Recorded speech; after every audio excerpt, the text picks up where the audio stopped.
Memphis Bleek has never been one to bite his tongue, and when it comes to hip-hop beef, he's been around long enough to know the rules of engagement. But in a recent sit-down with Shannon Sharpe on Club Shay Shay, Bleek delivered one of those classic lines that instantly grabbed attention.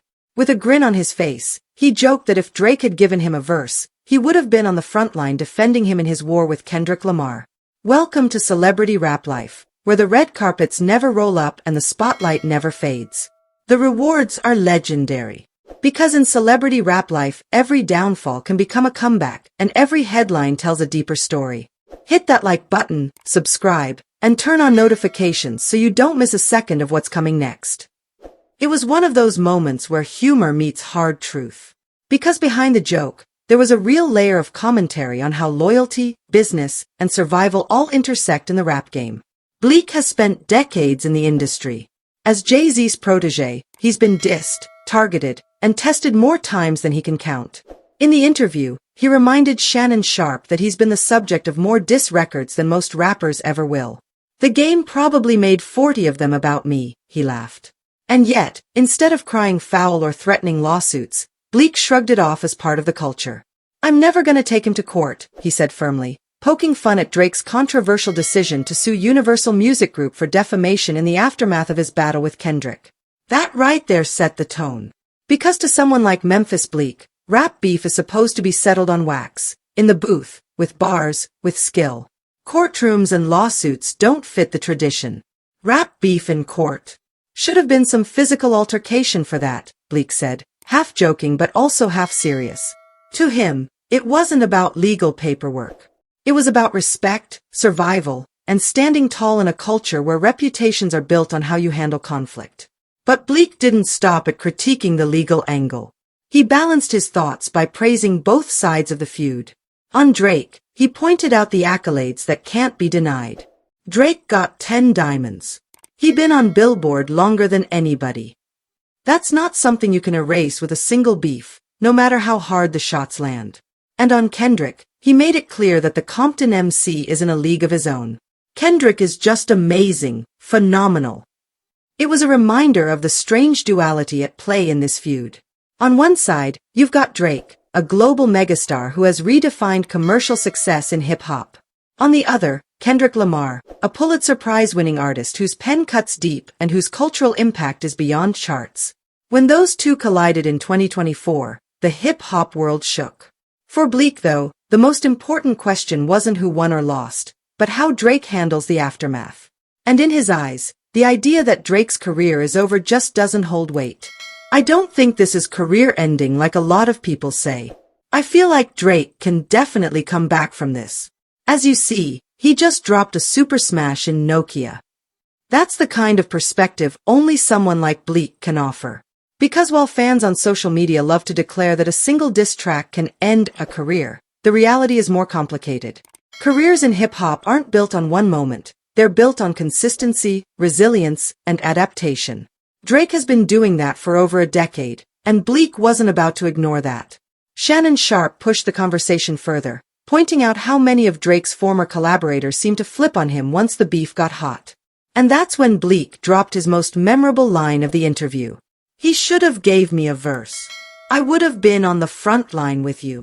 It was funny, yes, but it also spoke to something deeper about hip-hop politics.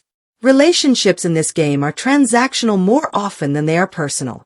A verse, a feature, a cosign, those are forms of currency.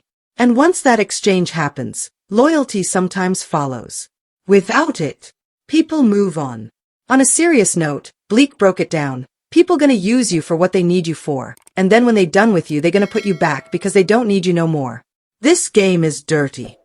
That's the cold reality of hip-hop that veterans like Bleek understand all too well. Loyalty is rare.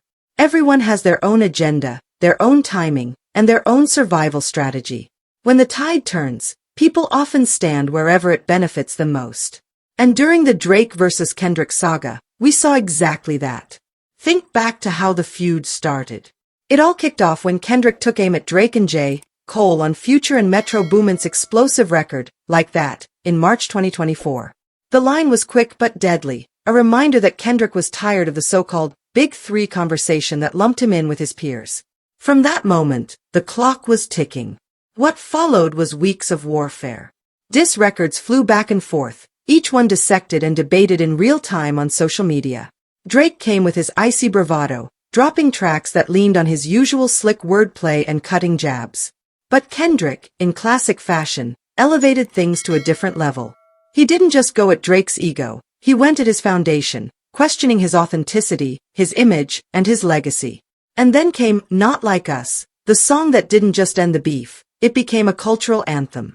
Produced by DJ Mustard, it was a West Coast celebration and a public execution at the same time. The record topped charts, flooded clubs, and turned into a rallying cry against Drake. For many fans, it was the nail in the coffin. But was it really career-ending? That's where Bleek's perspective is valuable. Because while fans love to crown winners and losers, the industry doesn't work so cleanly. Drake is still Drake. He's still a megastar, still capable of dropping hits, still commanding attention. Nokia, his latest single, is proof. Regardless of how you feel about the beef, the man knows how to make records that stick. Bleek's commentary also touches on something people don't like to admit. The industry is built on opportunism. When Drake was at the height of his power, collaborators lined up to work with him. But once Kendrick exposed some cracks, suddenly the same people who were eager to ride his wave weren't so quick to stand by him. That's not unique to Drake. That's just how the game works. And it's exactly why Bleek's "he should have gave me a verse" joke hit so hard. Because everyone knows there's truth in it. Loyalty in hip-hop often comes with a price tag. The interview with Shannon Sharpe turned into more than just a funny soundbite. It became a snapshot of where hip-hop is right now.